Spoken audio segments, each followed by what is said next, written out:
Veronica Holstead arrived at Mercer Basin with a forged map, a bright red blazer, and the kind of confidence that only comes from believing nobody will challenge her. Gideon Mercer saw her before he reached the gate, standing beside a locked ranch entrance with a black SUV behind her. She was claiming the ranch as part of Black Ridge Estates, claiming the road, the boundary, and the oil beneath the dirt, as if a polished document could turn someone else's inheritance into community property. Gideon said nothing at first. He only studied the paper in her hand, the fresh tire marks in the soil, and the faint, oily stain on one guard's boot. That small smear told him more than her entire performance. It meant someone had already been drilling on his land. It meant she was not guessing. She knew. When Gideon looked down and saw the ranch sign half buried in the mud, he realized the map in Veronica's hand had been built on a lie. At the far end of the road, a black sheriff car sat in the distance, a quiet reminder that this had already become bigger than a neighborhood feud. It was now a fight over ownership, money, and whatever had been buried under the ranch long before the HOA ever appeared. Long before the conflict, Mercer Basin had been the kind of ranch people in town loved to call worthless. Gideon's uncle Silas left behind 6,000 acres of dust, rusted fences, old wells, and barns slowly sinking into the Wyoming wind. The place had gone quiet so long ago that the locals stopped expecting anything from it. But Gideon did not return for money. He came back because the ranch was family, because Silas had raised him on long summers, reading horizons and fixing broken gates, and because Gideon knew land always kept more secrets than people assumed. He had spent years as a geological surveyor, studying rock layers and fault lines across 3 states, and that training made him notice details others missed. Across the eastern boundary, Black Ridge Estates had grown into a polished HOA community, with stone homes, a private lake, and a golf course pressed right up against the Mercer fence line. The HOA had tried to buy the ranch before.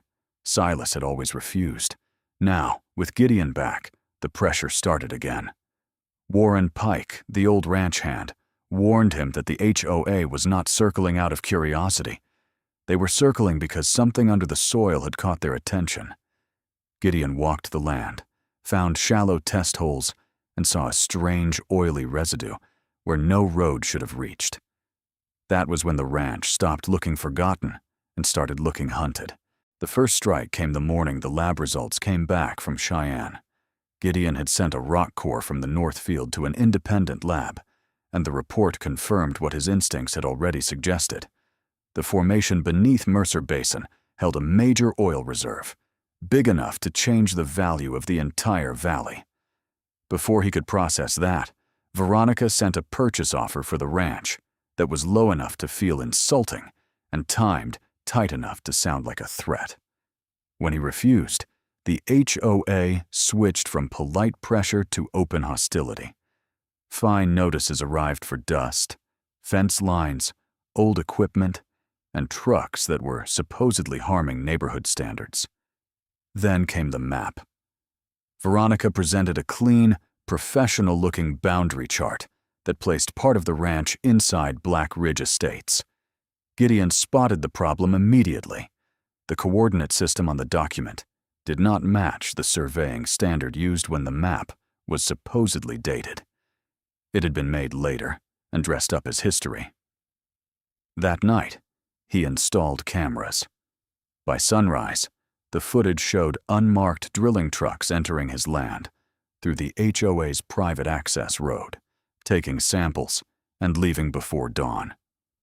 Gideon traced the contractor records and found the connection to North Crest Energy, a company tied directly to Veronica's inner circle.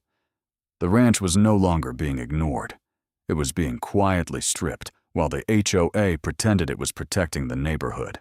The pressure kept building. Veronica called an emergency HOA meeting and announced that the neighborhood had a right to protect its future, while her board pushed through new fencing, new guards, and new claims of authority over land they had never legally owned.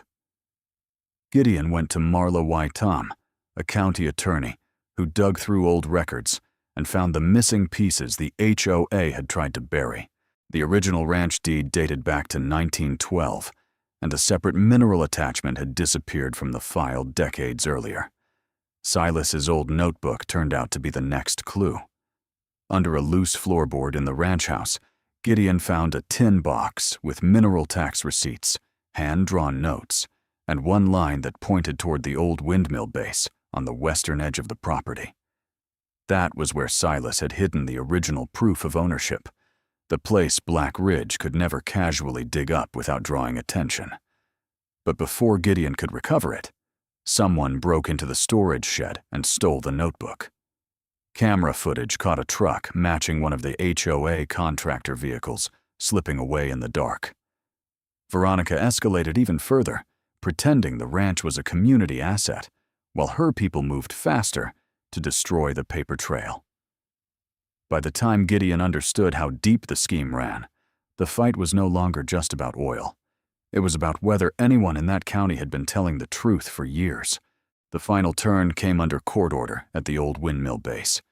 Gideon and Marla brought in the records, the lab results, the cameras, and the county files, and the hidden steel box came up exactly where Silas had marked it.